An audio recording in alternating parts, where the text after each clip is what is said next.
Hi, my name's John. Welcome to another Wednesday catch-up. It was on last Wednesday's catch-up that I finally admitted to myself and to a lot of people as well through my YouTube channel that I was like down in the dumps and really depressed. I've been to the doctor since. I've had some counselling, some different medications. Best of all, I've spoken to a lot of people, a lot of friends, some really nice people, my wife. And I'm sort of taking stock of what I've got, and there's a lot more positive going on for me than there is negative. I really feel like I might have turned the circle, and I'm starting to feel better. I definitely feel better. I've been at work. The lads at work have been fantastic. They've really they've looked after us. It's as simple as that, because believe me, you need looking after. I haven't done very much video work in the garage at all this last week, to tell you the truth. I've got some stuff for Sunday. I've put some stuff on Patreon channel. So what I'm going to do for the next few Wednesdays, a while ago I did a series, like it was 20 videos, all about using the metalworking lathe from like a practical, maybe not a engineering perfect, but what works for me, the way I do things in a safe and proficient manner. So I think what I'm going to do is I'll show a couple of those videos each week for a few weeks until I get myself sorted out. Hi, my name's John. Welcome to the first part in a series of short videos all about how to use a metal lathe. Before we start, there's one or two things I want to get perfectly clear. The first thing is, I'm not a machinist. I've had no formal training. I'm a mechanic that pisses about, but I have pissed about with lathes and machine tools for a lot of years now. The first thing I want to start off is safety. I wear glasses, and the lenses on my glasses are armoured lenses, toughened lenses. You've probably noticed on some of my videos, I've only got one eye. I didn't lose the eye on a lathe or a machine, but I can assure you it is not very funny, so you need to wear eye protection. If I'm machining something and there's bits of swarf, particularly brass coming off, or I'm doing something that's not what you call perfectly safe, something that isn't in the chuck really well, I put that on, full face mask. Simple as that. You can't take too much care of your eyes. Second thing is, no jewellery at all. I've always got bump finger ends, but I've got 10 fingers. No jewellery, no dangly sleeves. These sleeves need to be rolled up and tied up. If you get caught in that chuck, especially on a lathe this size, you'll only get caught in it once. It will pull you in and kill you, no doubt about it. A small hobbyist lathe will pull fingers off. These aren't toys. These are machine tools. You must respect it. Not be frightened of it, but appreciate that it wants to hurt you. The next safety related item is this thing here, a chuck key. Chuck key's got one use, it's for tightening a chuck. So you tighten the chuck up with it, then you take it out and you put it down there, or you put it wherever it lives. Mine just lives down there. You never ever leave the chuck key in there. It looks good, you can find it straight away. This lathe will accelerate from 0 to 2000 RPM as quick as you can say that. If you set the lathe away with that in, it's going to go forward, it's going to come flying out, and if you're lucky, it'll embed itself in the wall behind you. If you're unlucky, it'll take off your face and embed that in the wall behind you, so you don't leave the chuck key in there, ever. Right, that's enough safety. Let's get on and I'll show you what the various parts of the lathe do, what their functions are, how they're all sort of related, interconnected, and then we'll go from there. This lathe is a Harrison 140. It's an industrial 3-phase machine. All the parts and all the components are just the same as a hobby machine, just that bigger on a bigger scale. A lathe rotates the workpiece and the tool stands still. Use a single point tool, so it cuts on one little point, so the work rotates and the tool stands still. This part here is a chuck.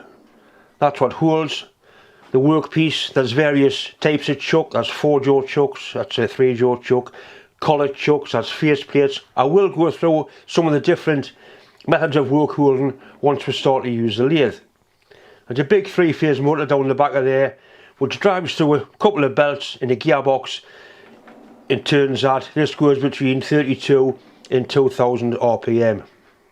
I normally use 1000 RPM as high speed and then go down to about 250. But we'll do feeds and speeds a little bit later on. I'll bring the camera in a little bit closer. That's the tool. That's actually a right hand knife tool. That's a tool holder, and this is the tool post. You can take this off and put different tools on very quickly. It saves messing around with bits of shims. Once again, we'll go into that a little bit later on. You can turn the angle of that to whatever you need. The tool holder and tool post is fastened onto a compound slide.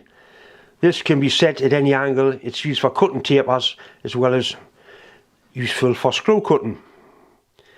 The compound slide is attached to the cross slide. That goes back and forward across the lathe for facing cuts. The hand wheels on the compound and the cross slide have graduations on. These are metric, so you know how much you're feeding in by, so you know how much you're taking off per cut. As well as the graduations on the hand wheels, I've also got a DRO, digital readout. That's got a magnetic scale on, and that works on both X and Y axis to tell us how much I'm moving each control. You can change it instantly between metric and imperial. It doesn't make the lathe any more accurate, it just makes it easier to use. Not important, you don't need to have a DRO, but it does make the lathe a lot simpler to use, and it means you don't have to worry about backlash. The cross slide is attached to the lathe carriage. That moves back and forward up the bed. That big hand wheel is what turns it. This lathe also has power feed on, so it can be powered forwards or backwards or in and out. So it's sliding or facing. This is the lathe tailstock. It's mounted parallel to the weighers. It slides up and down, and there's a big lever there that locks it. It's got a Morse taper in there, and it takes various attachments, a drill chuck being one of the most common. So you can lock this off, you can turn that, and you can drill holes.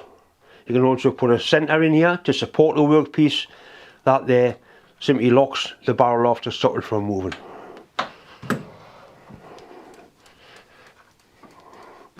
It's important that this is lined up in the centre in the lathe.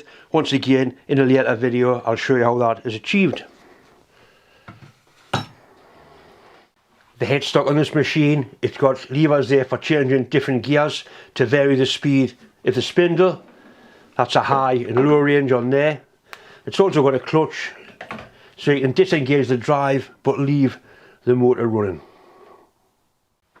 Down here it's got a gearbox.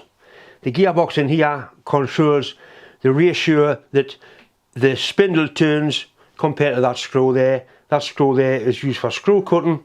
That's engaged on the carriage, and as the chuck turns or the spindle turns, that turns as a ratio so you can cut threads. Once again, we'll get into this a little bit later on.